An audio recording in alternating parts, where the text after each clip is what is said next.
Bonjour, bonjour à tous. Bonjour Céline. Bonjour, bonjour Christophe, bonjour à tous, bienvenue. Bienvenue oui, sur ce nouveau webinaire donc proposé sur la chaîne de l'IRCE. Donc aujourd'hui, on se voit sur la thématique comment cadrer l'usage de l'IA dans votre entreprise. Parce que c'est vrai que l'IA, on en parle partout. Il y a beaucoup de webinaires et d'ateliers, d'articles sur comment exploiter l'IA pour en faire un levier de performance, de productivité. Et c'est vrai que ce sont des super outils pour ça. Mais aujourd'hui, on ne va pas vous dire de ne pas les utiliser, mais en revanche, ça pose des questions qui sont importantes quand on gère une entreprise, des questions RH, juridiques, sur la protection des données, sur le management des personnes, et sur même aussi l'impact écologique, sur beaucoup de choses. Et en fait, on va faire un peu le tour de tout ça et voir comment utiliser au mieux ces outils en cadrant son usage dans l'entreprise. Donc pour ça, on va s'appuyer sur une experte qui est Céline Père, qu'on a le plaisir d'accueillir aujourd'hui, Merci. qui va vous présenter ce webinaire pendant à peu près 45 minutes. Et à la suite de ça, à la suite de cette présentation, vous pourrez poser toutes vos questions dans le chat sur le côté droit de votre écran. Ce webinaire est enregistré, donc vous pourrez voir le replay ou le partager à des personnes intéressées. Que vous dire d'autre? Vous recevrez aussi le support de présentation. Vous pouvez d'ailleurs le télécharger dès maintenant dans la salle et vous recevrez un email Absolument. pour le Ouais. télécharger. Ok. Donc on va bientôt démarrer. Moi, je vous rejoindrai après pour la partie questions-réponses. Et si vous avez aussi un problème technique, n'hésitez pas aussi à utiliser le chat. On a l'assistante Webikio qui est là, Cyrine, pour vous aider en cas de problème. Voilà, Céline, je te passe la main et puis je vous Ok. retrouve juste après. Avec grand plaisir. Merci Christophe, merci à l'IRCE de me recevoir aujourd'hui. Et donc, je suis ravie d'intervenir aujourd'hui pour vous sur le thème de l'usage, enfin, comment cadrer l'usage de l'IA en entreprise. Comme disait Christophe, j'ai regardé sur le nombre de Webikeo, le nombre de webinaires qui sont sur l'IA, il y en a énormément, c'est vraiment la thématique du moment. Et justement, je pense que c'est important de définir un cadre, de définir un socle, notamment pour les entreprises, pour pouvoir avancer de manière sereine avec ces outils qui vont très, très vite. Alors, je vous propose d'abord me présenter. Donc, mon parcours professionnel, je suis responsable marketing et communication depuis à peu près une vingtaine d'années. Et je suis également, depuis 1 an, formatrice et consultante en intelligence artificielle. J'interviens sur de l'acculturation, des IA généralistes tels que ChatGPT, Claude, Copilot, mais aussi des IA spécialisées, Perplexity, NotebookLM, Gamma, enfin un panel assez large. Et finalement, la liste là n'est pas exhaustive parce qu'effectivement, en fait, on fait vraiment du sur-mesure en fait pour tout ce qui concerne l'intelligence artificielle. On va aller puiser dans les meilleurs outils en fait par rapport à vos besoins. Et j'interviens aussi sur la création d'assistants IA. Auprès d'une petite liste d'entreprises que vous avez là. Donc, ça va de la TPE à des très grands comptes. Et donc, voilà, j'ai le plaisir d'intervenir aujourd'hui pour vous avec l'IRCE. L'objectif, donc, c'est de vous aider à y voir plus clair dans cette forêt d'outils IA, dans cette effervescence d'informations qui sortent tous les jours. Je ne sais pas si vous êtes abonné à des newsletters ou si vous suivez un peu l'actualité, ne serait-ce que sur LinkedIn, mais il y en a de tous les côtés, ça part dans tous les sens. Donc, justement, c'est pour y voir un petit peu plus clair. Là, sur la droite, on voit donc une pléthore de logos qui symbolisent donc les différentes IA du moment. Mais voilà, l'objectif, c'est de poser le cadre et d'avoir une attitude et une posture en entreprise responsable par rapport à ses usages. Si vous avez des questions au fil de mon intervention, n'hésitez pas à les poser dans le chat. Je ne les verrai pas pour le moment, mais on pourra après, à la fin, avec Christophe, y revenir. Comme je vous disais, donc l'intelligence artificielle, elle transforme les organisations, elle intervient à tous les niveaux, en fait. On est tous concernés. Ça diffuse au niveau, par exemple, de la stratégie, que vous voyez sur la gauche de ma slide. La partie stratégie, donc on va utiliser l'IA pour nous aider à faire des brainstorming, à prendre des décisions, à faire des études de marché, à piloter en fait une stratégie. Donc voilà, ça intervient sur ça. Ça intervient aussi sur la partie création-innovation, pour tout ce qui est création de contenu, que ce soit des newsletters, des articles, des posts LinkedIn ou autres, que ce soit un site internet. On peut aller très loin dans la partie création-innovation. Ça permet aussi de booster la performance des outils en place et permettre aux personnes de gagner en fait du temps sur des tâches chronophages mais à faible valeur ajoutée. Donc pour améliorer aussi leur satisfaction au travail, en fait, pour faire autre chose que des tâches qui parfois sont avec une faible valeur ajoutée. Et ça peut aussi également aider dans tout ce qui est communication interne, externe, pour le marketing et pour la relation client. On l'a pu le voir avec le nombre de chatbots qui sont sortis. Alors, on peut avoir un avis un peu tranché sur les chatbots, mais il faut se dire que l'IA évolue assez rapidement et donc les essais qu'on a pu faire il y a 6 mois ne sont plus les mêmes aujourd'hui et dans 6 mois, ça sera encore différent. Donc voilà, l'IA s'infuse dans toutes les sphères de l'entreprise et c'est pour ça que ça soulève des enjeux majeurs de responsabilité, de confiance, de gouvernance et d'impact sociétal et environnemental. C'est ce que je propose avec vous d'avancer dans ce sens.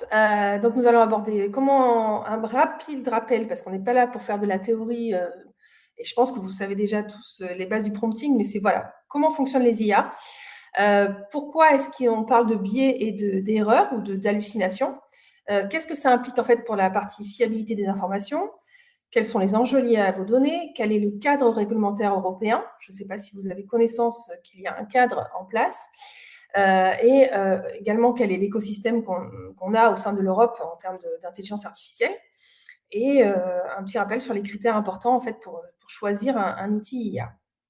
À la fin, je vous proposerai de télécharger, si vous le souhaitez, un guide avec les bonnes pratiques pour après diffuser tout cela au sein de votre entreprise et aller plus loin. On commence par un tout petit sondage rapide avec une question simple. Avez-vous déjà mis en place une charte d'usage IA dans votre entreprise? Normalement, donc le sondage a été lancé. Vous avez donc le choix entre oui, pas encore, oui, 1, 2, pas encore, ou 3, à quoi cela correspond. Donc, je vous laisse répondre dans le chat directement et je regarderai tout à l'heure, ou peut-être on regardera à la fin avec Christophe, mais pour l'instant, je vous laisse le temps de répondre. Peut-être que c'est un terme que vous n'avez jamais encore utilisé au sein de votre entreprise, mais voilà, l'objectif, c'est de savoir un petit peu si vous en avez déjà une, pas encore, ou savoir justement à quoi ça correspond. Je vous propose d'avancer donc sur le fonctionnement des IA.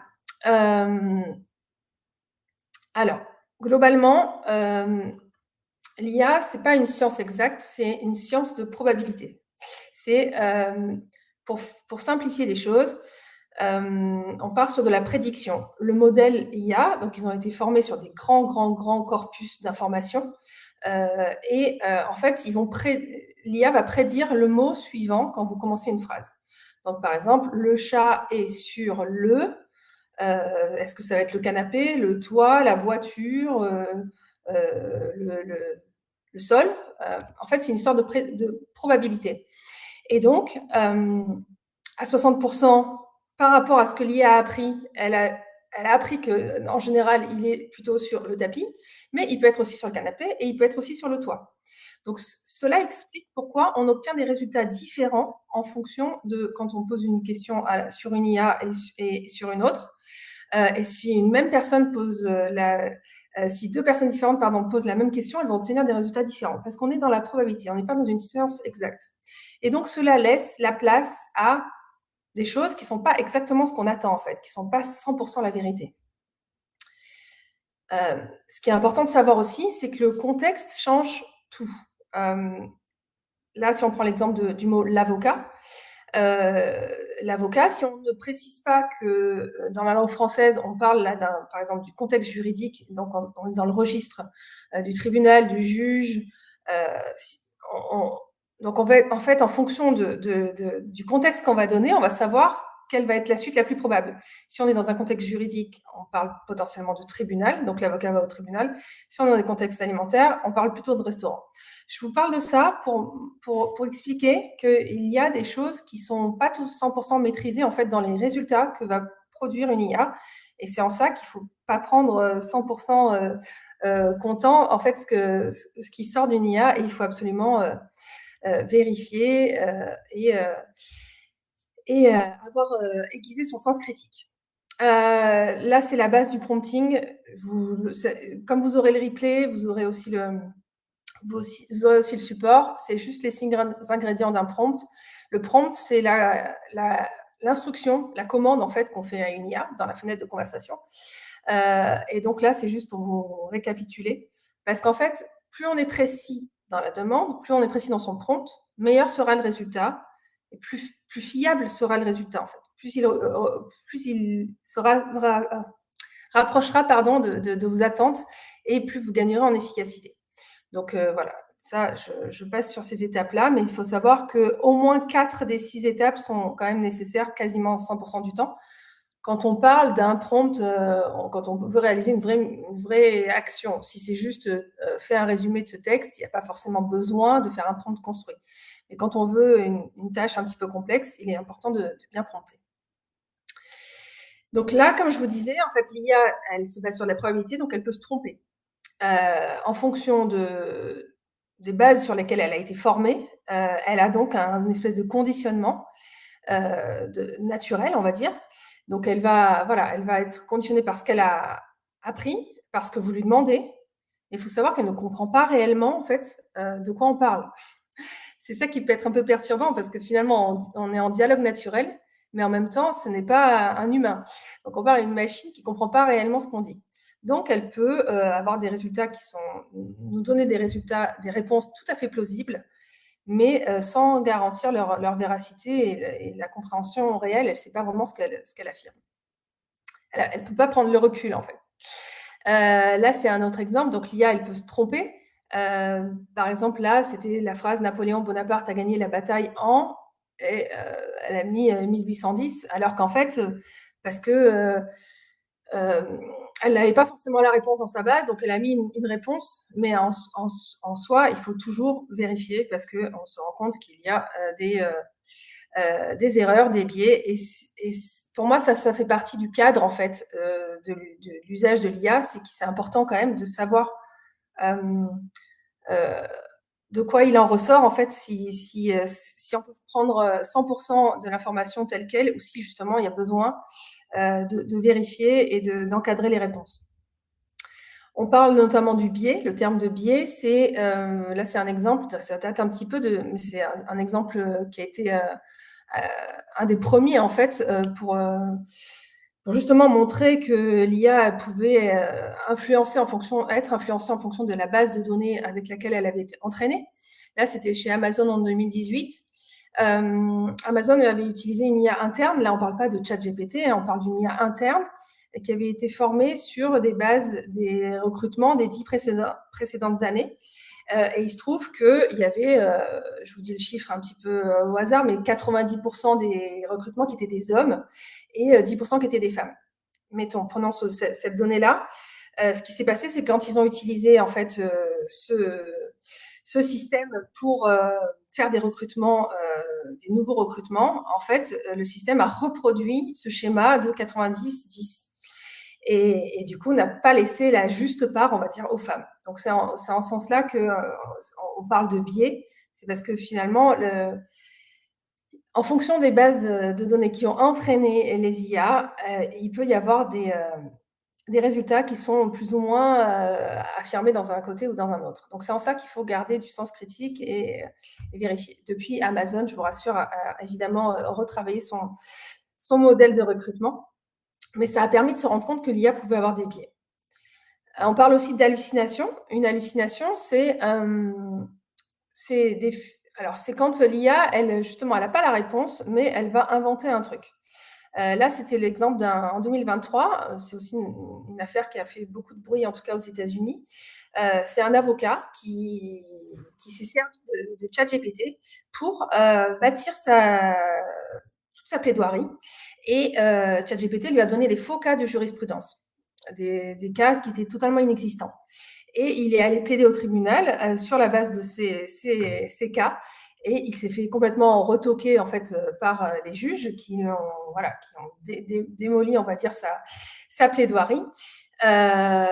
Et justement, la compagnie aérienne qu'il était censé défendre l'a ensuite attaqué, et c'est là qu'on s'est rendu compte qu'on ne pouvait pas 100% faire confiance à ce qu'une IA affirme de manière très plausible. Au contraire, il faut vraiment rester vigilant. Voilà, donc Amazon et Avianca, c'est le nom de la compagnie, sont 2 cas très importants pour tout ce qui est biais et hallucinations.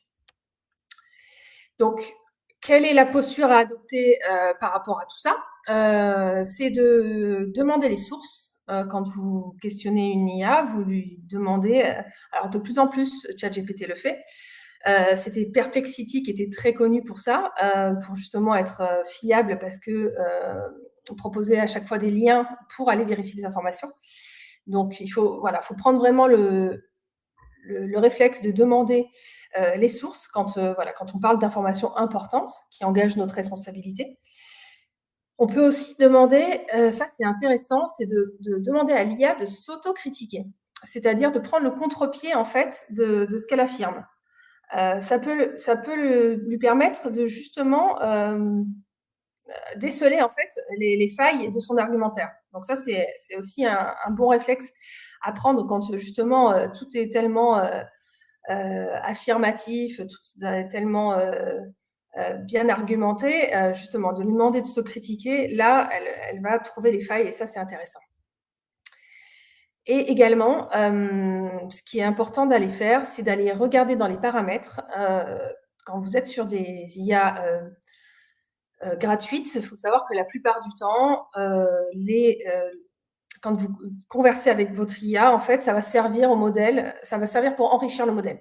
Ça s'appelle enrichir le modèle pour tous, notamment sur ChatGPT. C'est quelque chose qu'on peut désactiver, en tout cas en version payante. Et ça permet de se prémunir d'une, entre guillemets, fuite des données, ou de s'assurer que nos échanges avec notre robot conversationnel restent entre lui et nous, et ne vont pas potentiellement partir dans on ne sait où. Donc ça, c'est important aussi de cocher ça, de décocher ça, parce que c'est coché par défaut. Voilà. Et pareil, ce que je vous conseille aussi, tout ça, c'est pour essayer de limiter les biais et les hallucinations, et d'avoir des résultats les plus justes possibles. C'est d'aller personnaliser les instructions de votre IA. Alors ça fonctionne dans ChatGPT, ça fonctionne dans Claude, ça fonctionne dans Copilot. L'objectif, c'est d'aller dans les paramètres, après dans les instructions, et vous allez copier ce genre d'informations, comme là je vous ai mis. Celles-là vous correspondent peut-être, peut-être pas. Ça dépend si on veut un niveau de créativité important ou pas, parce que justement, si on lui dit de jamais inventer, si on est quelqu'un de créatif, enfin voilà, si on est un créatif, ou si c'est quelqu'un qui a besoin de faire une création de nom de marque ou quelque chose comme ça, il aura besoin justement de la créativité. Mais voilà, ça c'est un exemple de directives qu'on peut copier-coller dans les instructions, et qui vont permettre d'obtenir des résultats plus fiables avec vos outils IA. Je vous propose ensuite de passer sur le volet sécurité et impact. Parce qu'en fait, donc ça c'est très important. On parle il y a 3 points importants. C'est le stockage, savoir où sont stockées nos données. En deuxième, c'est l'entraînement du modèle pour tous, que je viens d'évoquer. Et en troisième, c'est le risque de fuite des données. Alors en fait, en fonction de l'IA qu'on utilise, elle peut être, majoritairement quand même, elles sont hébergées aux États-Unis sur des serveurs américains. Et il faut savoir que la réglementation américaine n'est pas la même que la réglementation européenne, c'est ce qu'on va voir après. Aux États-Unis, la réglementation s'appelle le Cloud Act, et il se trouve qu'elle n'a pas les mêmes garde-fous que peut nous proposer la réglementation européenne. Donc, quand on choisit un outil IA, c'est important d'aller quand même se renseigner sur savoir où sont stockées les données et sous quelle juridiction en fait elles dépendent. Il faut savoir qu'il y a de nombreux data centers qui se développent en France. C'est des choses qui évoluent rapidement. Jusqu'à peu, Mistral justement était encore hébergé. Donc Mistral, l'IA française, qui d'ailleurs a changé de nom, maintenant s'appelle Vibe, Mistral avait encore ses serveurs en grande partie aux États-Unis. Mais voilà, c'est en train de bouger pour que justement on puisse avoir un stockage plus souverain et qu'on soit plus maître de nos données. Ensuite, donc en deux, voilà, ce que je vous disais, c'est que par défaut, quand on utilise une IA gratuite, c'est nous le produit, hein, ils se servent de nous pour améliorer en fait le modèle. Et donc c'est important de justement veiller à limiter ce paramètre pour que nos données restent sécurisées. Et en dernier, le risque de fuite des données, ben ça, effectivement, on ne sait pas trop. Enfin, il faut éviter dans tous les cas de communiquer des données sensibles, telles que, par exemple, là, si vous donnez toute votre base client ou toute votre comptabilité, c'est des choses qui sont quand même très sensibles et qui, voilà, on peut se dire que si jamais votre IA se fait attaquer par un hacker, potentiellement les données pourraient se retrouver quelque part sur le net. Et donc il faut rester vigilant à utiliser l'IA avec une certaine mesure par rapport aux données que vous utilisez, par rapport au côté stratégique qu'elles peuvent avoir. Ensuite, on parle d'impact. L'impact, il est notamment en termes de coût énergétique. Pour exemple, donc sur la gauche, vous avez le coût énergétique d'une requête IA. C'est un ordre de grandeur. C'est pareil, c'est des choses qui évoluent. Là, c'était des chiffres de 2025. En 2026, ça a encore changé. Mais là, voilà, à peu près une requête IA donc sur ChatGPT, consomme environ 10 fois plus d'énergie qu'une recherche sur Google classique. Donc, faut se dire que quand on utilise une IA, il faut le faire en conscience, entre guillemets, par rapport à finalement se dire j'aurais peut-être pu chercher l'info sur mon moteur de recherche ou demander tout simplement à mon collègue. Donc voilà, il faut se dire qu'il y a quand même un coût énergétique derrière tout ça, même s'il n'est pas visible directement, il est bien présent. Ensuite, il faut savoir aussi que en termes de consommation d'eau, l'utilisation de l'IA n'est pas neutre dans la mesure où on a besoin de refroidir en fait les data centers. Et donc, on utilise de l'eau pour les refroidir. Donc, l'équivalent d'un demi-litre pour refroidir les serveurs. Donc, c'est très, très, très conséquent.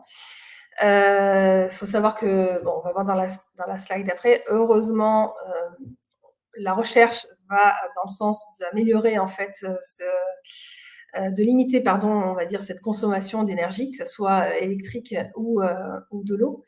Mais il faut bien avoir conscience que quand même utiliser l'IA, c'est avoir un impact sur la partie énergétique.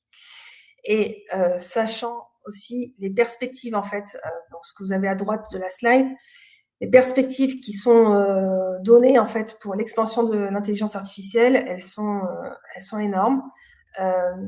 Donc là, on est en 2026, mais en 2030, on parle d'une consommation des data centers qui va doubler, soit plus de la consommation totale du Japon. Donc on est sur une courbe qui ne va pas s'arrêter en termes d'expansion. Par contre, voilà, on espère qu'en termes de nécessité électrique et eau pour alimenter ces data centers, on va réussir à déployer des choses plus vertueuses. C'est justement ce que j'évoque ici là dans cette slide. Le coût énergétique, heureusement, il y a des innovations qui sont prometteuses par rapport à cela. Alors, sur la gauche, je parle du matériel. Il faut savoir que les fabricants de matériel, d'ordinateurs, mais également de puces et de data centers, ont tout intérêt en fait à ce que le déploiement continue de cette technologie. Et ils sont tous en train d'investir des grosses sommes pour pouvoir réduire en fait le besoin en énergie pour faire fonctionner leur modèle, leur matériel. Au centre, on a la partie modèle, justement. Les modèles, c'est les modèles de calcul. Et là aussi, donc, il y a beaucoup de recherches qui menées sur ça pour permettre de réduire le coût énergétique d'une requête IA sans pour autant perdre la qualité. Je ne sais pas si vous avez suivi ces derniers temps, mais les modèles de réflexion IA évoluent assez rapidement. Sur ChatGPT, là, c'est le modèle 4.7, il me semble, ou 4.8. Sur Claude aussi, il y en a on a l'impression que tous les 3 mois, à peu près, ils sortent un nouveau modèle de réflexion. Et du coup, potentiellement, qui sont à chaque fois plus énergivores. Mais voilà, en parallèle de ça, ils font de la recherche pour permettre de réduire le coût énergétique et qu'on puisse quand même aussi continuer à utiliser l'IA sans avoir trop d'impact sur l'environnement, ou en tout cas, ils nous laissent le choix. Je ne sais pas si vous avez déjà observé, mais justement, on peut choisir le modèle de réflexion, soit c'est le approfondi, soit c'est le rapide ou instant, selon l'IA que vous utilisez. Et donc, voilà, selon ce que vous avez à faire, je vous invite à choisir le modèle qui correspond le mieux à votre besoin, le plus adapté, on va dire. Et donc, sur la droite, je parle de résultats qui sont de plus en plus probants quand même par rapport à la réduction de l'énergie nécessaire par requête, en fait. Donc, on arrive quand même à réduire tout ça avec des résultats qui ont permis donc de réduire de 50 à 70% l'énergie nécessaire par requête en 2 ans. Voilà. Donc, par rapport à la sécurité et l'impact, comment est-ce qu'on peut cadrer l'usage de l'IA? C'est de l'utiliser à bon escient, c'est-à-dire se poser la question avant d'utiliser une IA voilà, est-ce que j'en ai vraiment besoin pour cette tâche-là? Donc, réfléchir à ce qu'on appelle la sobriété dans les usages. Et l'utiliser que quand il y a une réelle valeur tangible. C'est aussi, donc c'est ce que je venais d'évoquer précédemment, d'adapter le niveau de réflexion de l'IA, qui est en fait la puissance de calcul. Donc soit instance, soit thinking, selon le modèle que vous utilisez. Et donc ça, c'est pour avoir un recours proportionné, on va dire, aux outils. Et ce qui me paraît aussi très important, c'est de se former pour 2 raisons. C'est d'accroître son efficacité, c'est-à-dire plus on est performant à communiquer avec une IA, donc plus on a appris la technique de prompt, plus on est aguerri sur ce domaine-là, moins on va avoir besoin de la solliciter, en fait. Moins on va avoir besoin de itérer. Itérer, c'est quand on obtient un résultat, on réécrit dans la petite fenêtre de conversation pour continuer à cadrer, pour affiner. Et donc, ça s'appelle itérer en termes, c'est un vrai mot français, mais il est vraiment rentré aussi dans le langage de l'intelligence artificielle.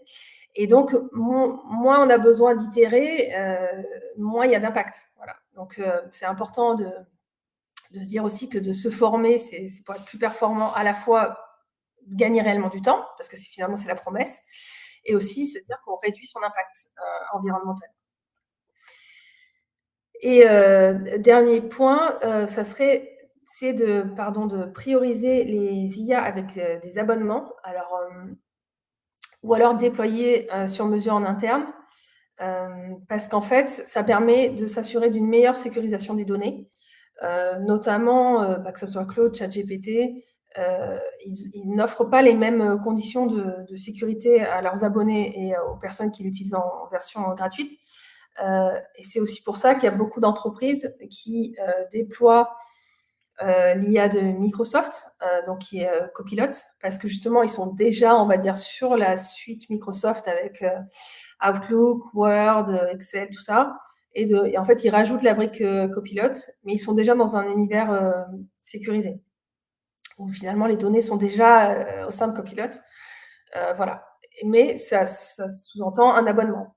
Alors que si on se dit, je vais aller prendre un peu à droite, à gauche, j'utilise les IA juste sous la limite de l'abonnement, c'est possible, mais vous avez un risque plus accru de fuite des données et donc non sécurisées. Et c'est, voilà, en entreprise, c'est quand même fortement déconseillé. Je vais vous parler maintenant du cadre légal. Donc on relance un deuxième petit sondage, savoir si vous connaissez ce que c'est que l'IA Act. Est-ce que c'est un terme que vous avez déjà entendu? Voilà, oui, non, je vois que oui, les votes étaient déjà ouverts. Ok, parfait. Donc si, voilà, oui, vaguement ou non, est-ce que c'est un terme que vous avez déjà entendu? Je vous propose de poursuivre donc sur la partie légale. Alors, en fait, la difficulté, c'est que les IA évoluent bien plus vite que le cadre juridique. Il y en a des nouvelles tous les jours, avec des nouvelles IA, mais aussi des nouvelles versions d'IA. Par exemple, là, Claude, j'ai vu aujourd'hui, ils ont encore sorti un nouveau modèle de réflexion. Voilà, la problématique, c'est que le cadre légal n'est pas adapté, on va dire, à ce déploiement qui est allé beaucoup plus vite que toutes les révolutions industrielles qu'on a pu connaître depuis des centaines d'années. Et du coup, c'est compliqué de suivre. Par exemple, si on revient sur ChatGPT, donc qui est finalement le précurseur des modèles d'IA générative, qui a été lancé en octobre 2022. Très rapidement, en seulement 2 mois, il y a eu 100 millions d'utilisateurs qui ont téléchargé ChatGPT et qui l'ont utilisé. Donc ça a été un record par rapport, jamais atteint pour les produits numériques. Et très rapidement, donc ça c'est plein de gens qui l'ont téléchargé pour le tester, pour du perso, mais également ça a commencé à être utilisé dans les entreprises, dans l'éducation, l'administration, par un peu tout un chacun qui voulait tester l'outil, mais sans vraiment être encadré. Et donc ça, on parle de janvier, il est sorti en octobre 2022, et en janvier 2023, il y avait déjà beaucoup de gens en fait qui l'utilisaient. Le problème, c'est qu'en fait, pendant ce temps-là, donc en Europe, on avait bien compris qu'il allait se passer quelque chose par rapport à l'avènement des intelligences artificielles. Mais le premier texte en fait qui est sorti pour l'IA Act, il est sorti en mars 2024. Donc on est plus d'1 an après l'explosion de ChatGPT. Donc ça veut dire qu'il y a eu au moins 1 an où finalement on est dans le flou juridique en fait. Tout le monde fait un petit peu ce qu'il veut.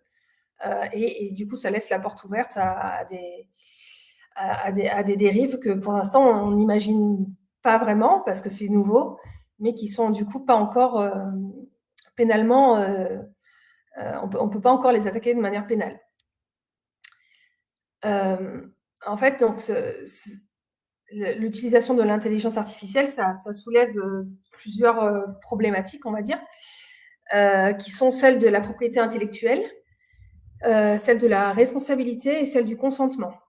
Alors, pour revenir sur la partie propriété intellectuelle, là, l'exemple, c'est de l'affaire Getty. Getty, donc c'est une énorme banque d'images qui, pendant des années, a vécu sur la vente d'images qui sont justement pas libres de droit, mais qui sont des images qu'on achète. Et il se trouve que une IA qui s'appelle Stability au Royaume-Uni, c'est très largement inspiré, a capté en fait tous les contenus de Getty pour nourrir son modèle d'IA. Et donc Getty a attaqué Stability pour justement pour dire qu'on lui avait volé ses données. Mais il se trouve que Getty n'a pas gagné le procès parce qu'en fait, il y avait, à partir du moment où finalement Stability s'est inspiré et n'a pas forcément. En fait, c'est très difficile de prouver qu'il y a eu vol de données. Stability n'a pas téléchargé toutes les images de Getty. Stability a regardé, a capté l'essence des images et s'en est inspiré. Donc voilà, la difficulté, c'est de savoir où est la limite entre reproduire, copier, transformer. Donc là, on se rend compte que Getty, qui a fait les frais, en fait, et c'était une des premières affaires, mais il y en a eu d'autres depuis. Mais on se rend compte que voilà, on n'est pas vraiment armé par rapport à ce qu'est la propriété intellectuelle. En termes de responsabilité aussi, savoir qui est le responsable d'un contenu illégal généré par une IA. Est-ce que c'est l'utilisateur? Est-ce que c'est le concepteur? Est-ce que c'est l'éditeur?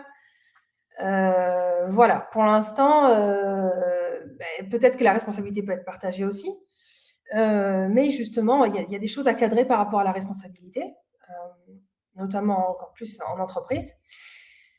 Et par rapport au consentement, donc là, donc nous en Europe, en France plus précisément, on a le RGPD qui s'impose, et donc avec du coup une certaine, enfin, on n'a pas le droit de donner de renseigner des données personnelles, on va dire, dans une IA. Mais il est arrivé que les IA s'entraînent librement sur des données collectées, on ne sait trop comment, donc sans avoir demandé le consentement des usagers. Donc c'est là qu'on se rend compte que ça s'infuse en fait dans toutes les sphères, et ça pose vraiment question à pas mal de niveaux. Alors en Europe, il y a l'IA Act qui nous protège. Donc c'est sorti. Donc la première version est sortie en fin 2024. Donc l'objectif, c'est d'interdire de manipuler, de tromper les individus.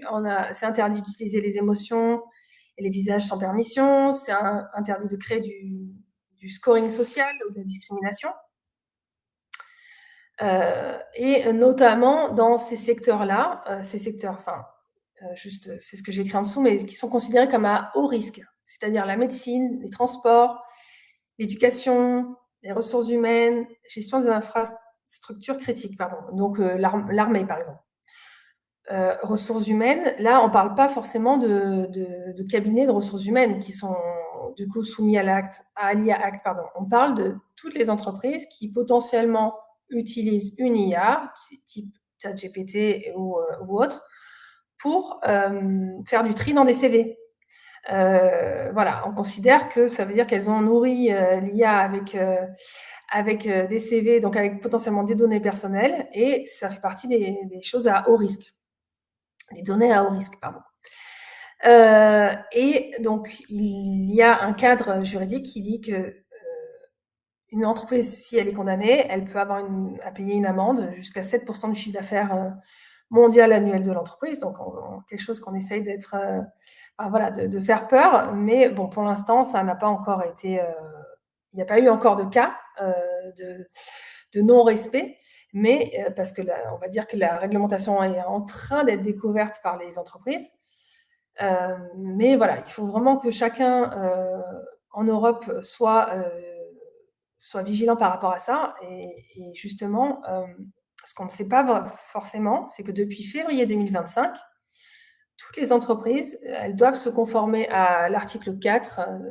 Je pourrais vous mettre dans le chat le lien vers plus de documentation sur l'IA Act, mais ce qu'ils appellent l'alphabétisation en IA, c'est en fait, il faut que les entreprises et les fournisseurs, en fait, permettent à leurs employés, à leur personnel, un niveau suffisant de maîtrise d'IA. En fait, que tout un chacun apprenne à se servir de l'IA. Et ça c'est devenu maintenant une obligation.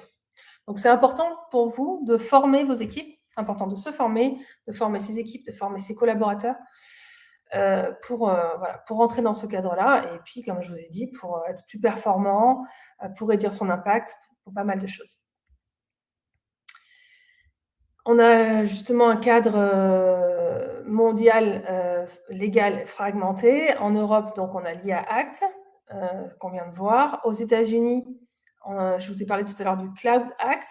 Il faut savoir que finalement, c'est assez fragmenté. Chaque secteur suit ses propres règles avec ses propres recommandations. Donc, il n'y a pas véritablement de loi unique aux États-Unis. Donc, ça ouvre la porte à plein de dérives. Beaucoup plus de libéralisme en fait qu'en Europe. C'est pour ça aussi que les IA se développent beaucoup plus vite. Alors, il y a évidemment une notion d'argent qui est investie, mais c'est aussi que là-bas, il n'y a pas les garde-fous que nous impose l'Europe par rapport au déploiement des IA. Et en Chine, en Chine, c'est encore un autre modèle.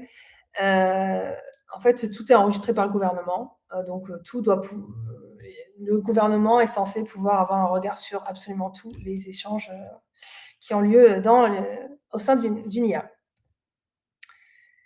Je vais terminer par un petit focus sur les IA européennes, parce qu'on en a quand même beaucoup et qu'on ne les connaît pas forcément, et que justement, elles nous permettent, alors potentiellement d'être plutôt sur des serveurs européens, d'avoir aussi donc le respect du cadre européen.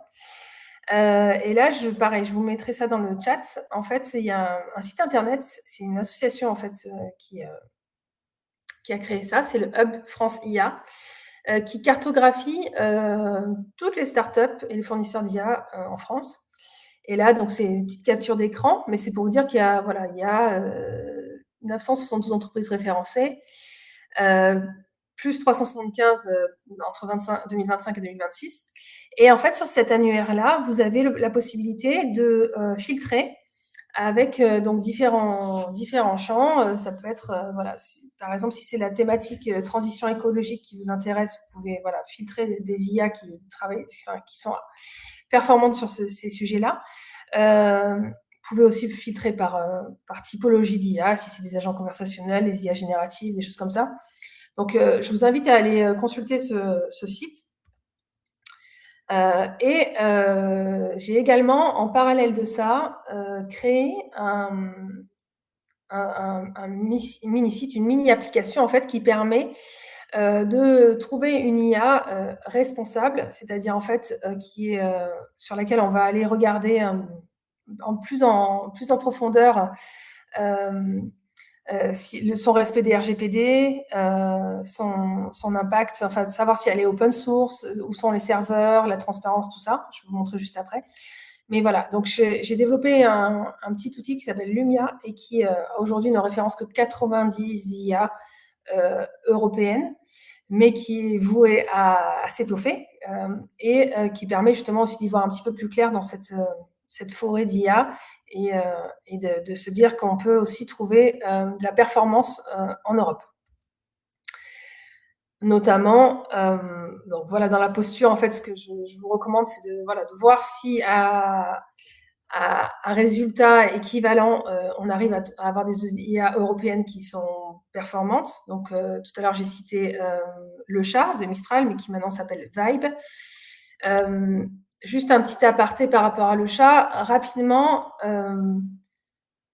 en fait, la France n'est pas pionnier sur l'IA, en tout cas l'IA grand public.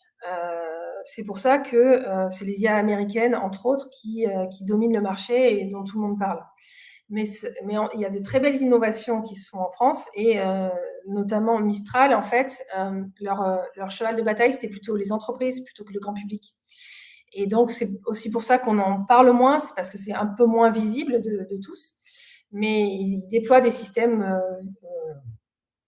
respectueux, on va dire, du cadre européen et qui sont très intéressants à aller explorer. Et donc, je vous invite aussi à s'intéresser aux engagements, aux valeurs que portent les outils d'intelligence artificielle que vous utilisez. Donc, le petit moteur que j'ai créé, la Lumia, il utilise 4 critères qui sont le respect de la RGPD IA Act, la sobriété, la transparence et open source. Pareil, je vous mettrai le lien vers le modèle pour que vous puissiez explorer. Un dernier petit aperçu, c'est l'IA dans la politique RSE.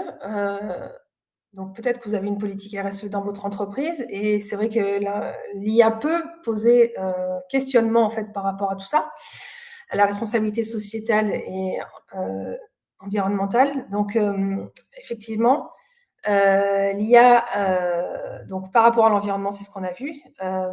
Donc, il devient essentiel de privilégier des infrastructures plutôt sobres, des fournisseurs engagés et une utilisation raisonnée des outils.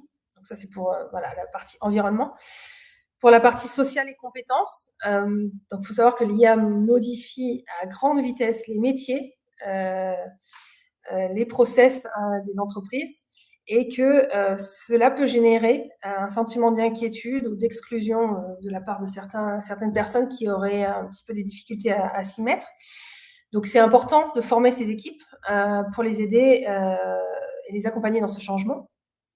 Et également au niveau de la gouvernance, c'est sûr que il faut être très vigilant sur ce que deviennent les données, et donc mettre en place des systèmes de gouvernance pour que qui soient alignés en fait avec les engagements de votre entreprise, et donc définir des règles d'usage, notamment potentiellement avec une charte. Pour conclure, par rapport à un cadre de l'IA, par rapport à un cadre responsable, ce que je pourrais rappeler, c'est donc d'utiliser l'IA quand celle-ci apporte une vraie valeur.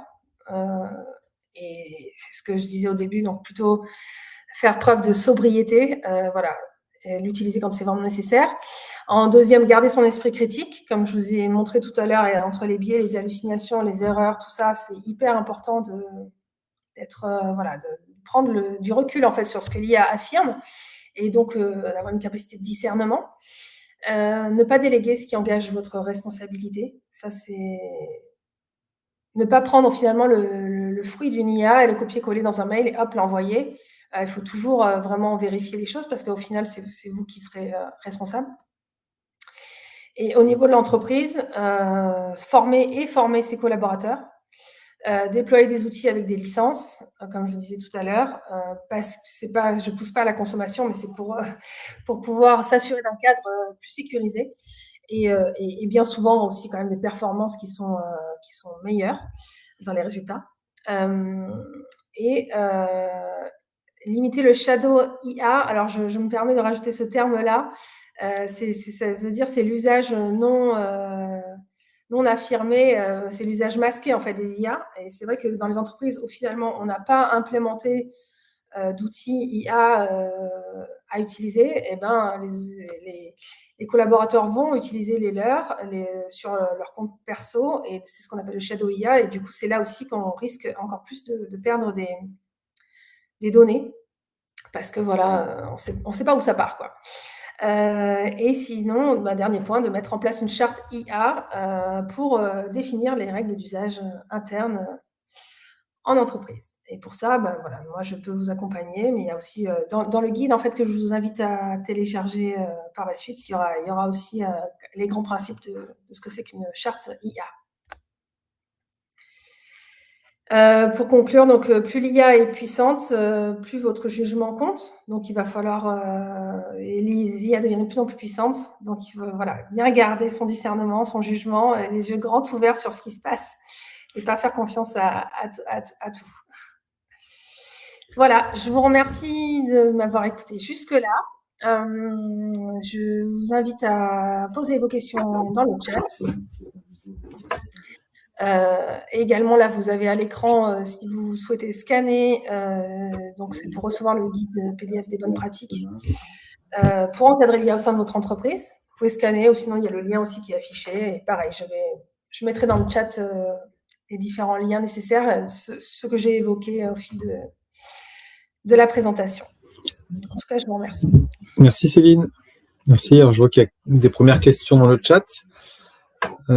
Notamment, il y en a deux de Lionel qui se combinent, qui a répondu en partie pendant la présentation, mais je ne sais pas si on peut compléter sur le sujet. Comment on maîtrise les données, la confidentialité des données avec ChatGPT en particulier? Et est-ce que l'utilisation gratuite de ChatGPT présente un danger particulier, supplémentaire sur la confidentialité par rapport à un accès payant, dont on a un petit peu parlé tout à l'heure? Oui, effectivement, clairement, la version gratuite, elle n'est pas adaptée pour des données sensibles. Alors, il faut savoir que pour qu'une IA soit déployée en Europe, elle se doit de respecter la réglementation européenne.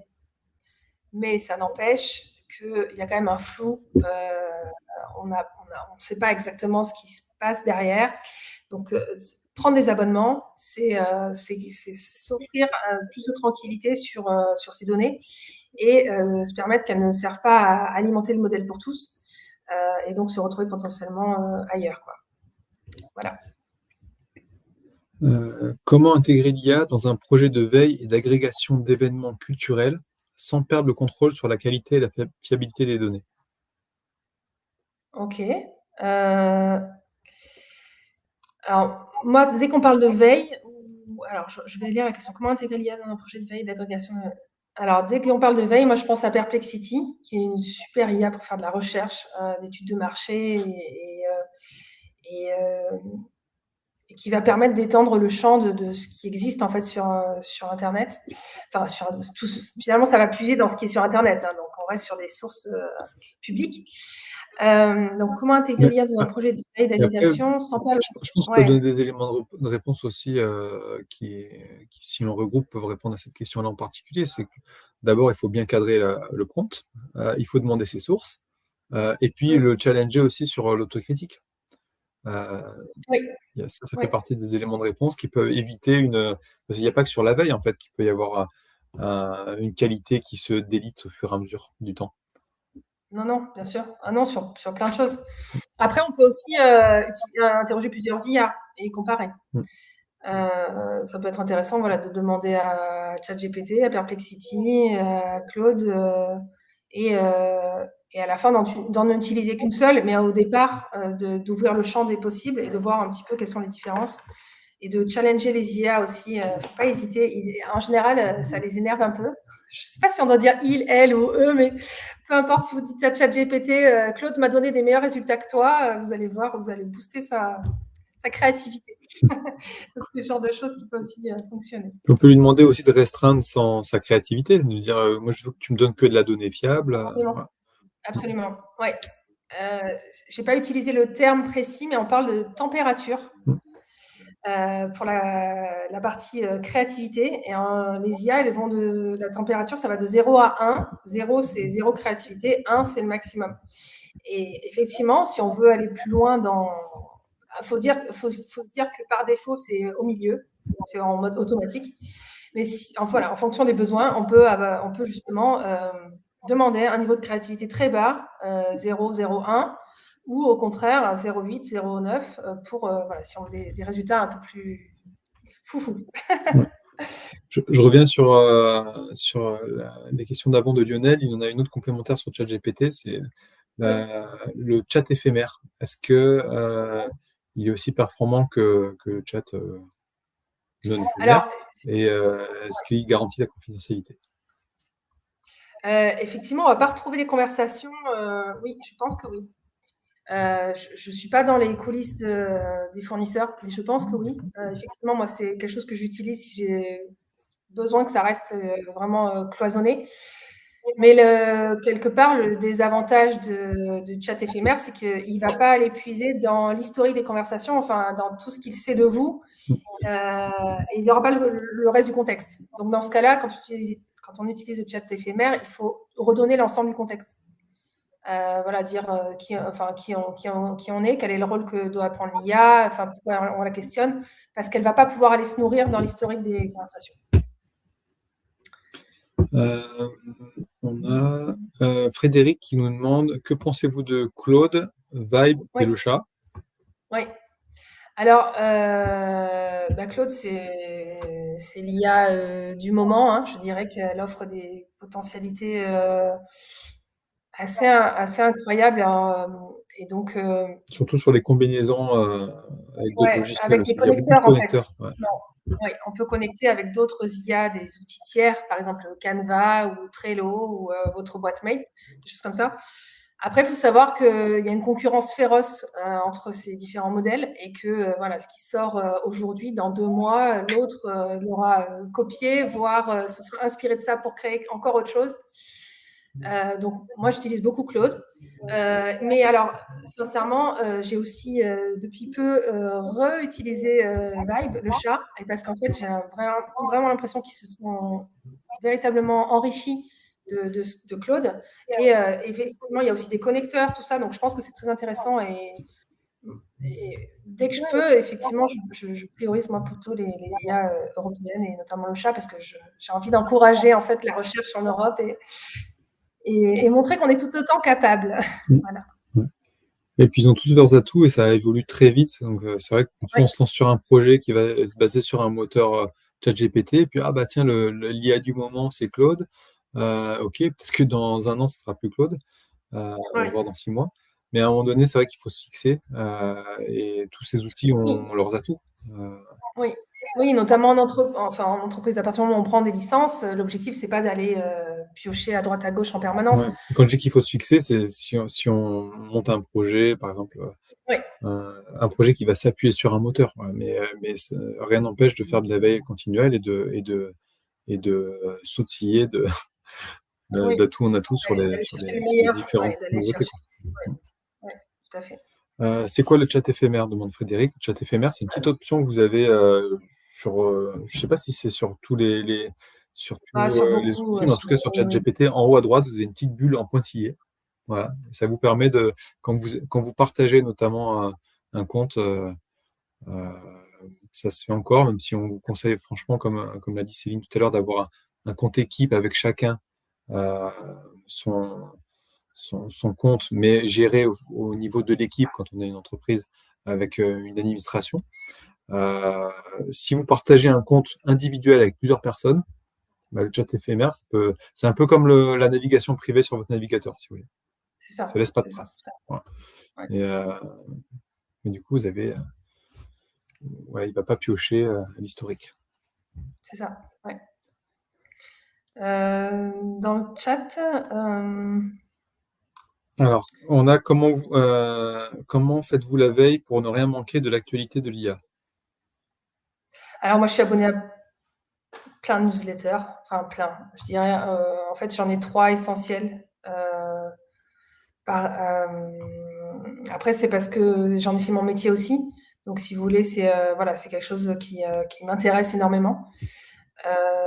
Mais donc, je fais voilà, je suis des newsletters et je suis sur LinkedIn. Et, euh, et puis après, alors comment faites-vous la veille?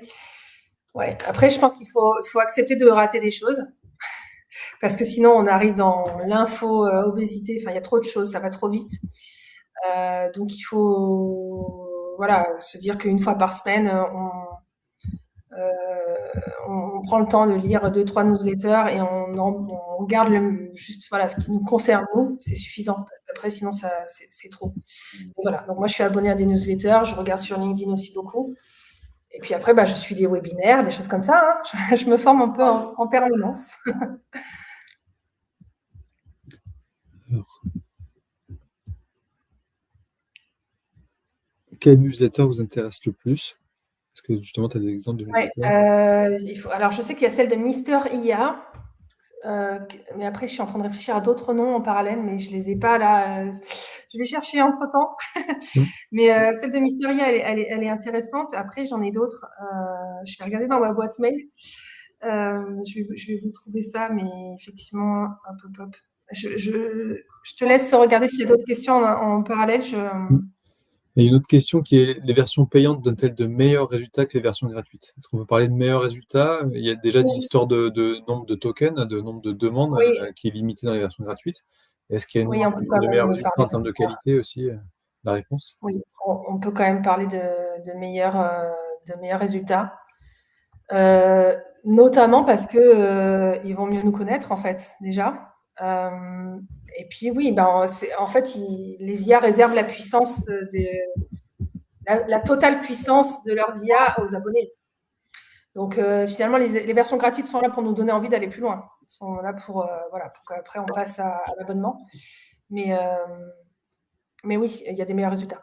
Je viens de vous coller les liens de ce dont je vous ai parlé, donc pour en savoir plus sur l'IA Act, Hub France IA, donc la cartographie des IA européennes, euh, le lien vers Lumia, donc le petit moteur que j'ai créé là pour des IA plus responsables, et le lien vers le petit questionnaire, enfin le questionnaire. Si vous voulez en savoir plus, si vous voulez recevoir le guide, je vous invite à renseigner ce texte-là, ce questionnaire-là. Ça, c'est le Euh, lien Tally, c'est ça? ouais, c'est Tally.so. ça. Ouais. Ok. Et vous pouvez Alors, aussi en termes faire de le flash newsletter, code, hein, sur l'écran. ouais, exactement. En termes de newsletter, j'ai trouvé Génération IA aussi, qui est bien. Et j'en cherche une autre qui est justement aussi plus orientée éthique. J'ai plus le nom en tête, mais éthique IA peut-être, ou quelque chose comme ça. Ouais, je lis aussi Super Productif.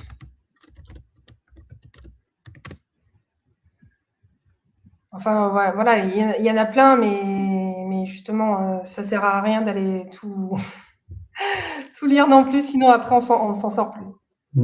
On peut créer un outil de veille aussi avec une IA. Je ne sais pas si elle Oui, sera hyper si on peut, mais après c'est une objective histoire de, en parlant des si on rendements, peut, mais si on peut, mais après c'est une histoire de token quand même. Enfin, si on veut, à partir du moment où on commence à automatiser des choses, si on veut la recevoir dans sa boîte mail, ben ça veut dire que ça va utiliser des crédits. Et donc après, bah faut choisir l'abonnement qui va avec, quoi. ouais. C'est ça. Donc ça peut coûter aussi rapidement un peu plus cher. Modèle de charte IA, oui, j'ai des modèles. Je vous invite à répondre à renseigner le questionnaire, pardon. Et du coup, je reviendrai vers vous avec des modèles. Tout à fait. Ah, j'ai trouvé le nom de la dernière IA, pardon, newsletter, IA Ethic Insider. Voilà. Ok. Hop. Alors, éventuellement, s'il y a une dernière question, on peut répondre. Sinon, on arrive à la fin du temps du webinaire. Et bah, comme ça me laisse le temps aussi de te remercier, Céline, pour ces Avec infos plaisir. très utiles. Avec plaisir. N'hésitez pas si vous avez, alors, si vous vous intéressez à l'IA, on a aussi d'autres webinaires qu'on a produits avant sur la productivité, sur la com, etc., comment utiliser l'IA pour ça. On a la chaîne IRCE sur Webikeo. Donc voilà, on a puis pas que sur l'IA, parce que l'IRCE travaille sur la stratégie d'entreprise au sens large. Donc si vous avez des questions autour du développement, la croissance des entreprises, n'hésitez pas à aller voir la chaîne de l'IRCE et puis aussi à vous abonner au profil de Céline et à remplir son formulaire pour avoir la suite et des petits bonus. Avec plaisir. Merci beaucoup de nous avoir suivis. Il est 12h01, donc peut-être qu'on peut clôturer. De toute façon, vous aurez accès au replay et au support. Voilà. À bientôt, bonne journée à tous. Merci beaucoup. Au revoir.